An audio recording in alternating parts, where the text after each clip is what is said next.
Hi everyone, in this episode I'm going to show you how to add some motion to the car we created in the previous video. The idea will be that for each frame we'll be checking which keys are pressed.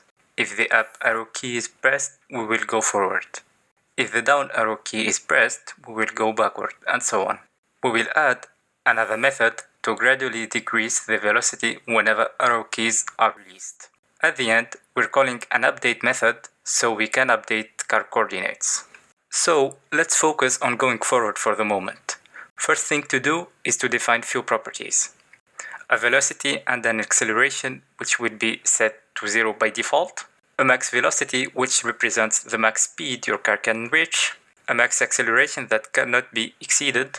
A free deceleration which will be used to gradually decrease the speed when arrow keys are released. And a brake deceleration to define the car behavior when going to a direction then pressing the opposite arrow key. In order to go forward, we need to check the velocity first. If it is negative, that means that the car is going backward. We'll set the acceleration equal to the brake deceleration in that case. Otherwise, we'll increase it by a delta time, which stands for the time difference between two frames. Last thing to do is to clamp the acceleration value between minus the maximum acceleration and the maximum acceleration. For going backward, the logic remains almost the same. If the velocity is positive, in this case, acceleration will be equal to negative brake deceleration, so we can quickly stop the car from moving forward. Otherwise, if the car is already going backward, we will decrease the acceleration by delta time. Last thing, we need to clamp the acceleration between the same interval. When releasing the arrow keys, we need to change the acceleration in a way that if it is greater than the free deceleration value, the new value will be minus the free deceleration. Otherwise, we will just divide the negative velocity by delta time. This way, we will have a smooth decrease of speed depending on the velocity.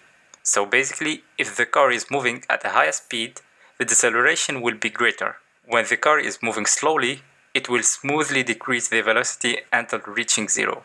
I tried to simplify my code to avoid repeating myself. At first, I just added a multiplication by 1 or by minus 1 depending on the case. We can go a step further and replace the multiplication by calling the math.sign method, as it returns 1 if the value is positive and minus 1 if the value is negative. Now the only difference between the two conditions is basically the velocity value. So we can apply the absolute value and we can now combine the two conditions into one to have this. Now let's move to the update function. We will simply calculate the new velocity based on the acceleration and make sure that the value is always clamped between max velocity and negative max velocity. Then we just update the y coordinates to update the car position. Please note that this is only correct if the car is heading upward. As long as the car steering logic is not introduced yet, this is a valid assumption. So let's try our car now. And it's working as expected. Well, that's it for today's video. In the next video, we'll be introducing the car steering logic. Thank you for watching and see you next time.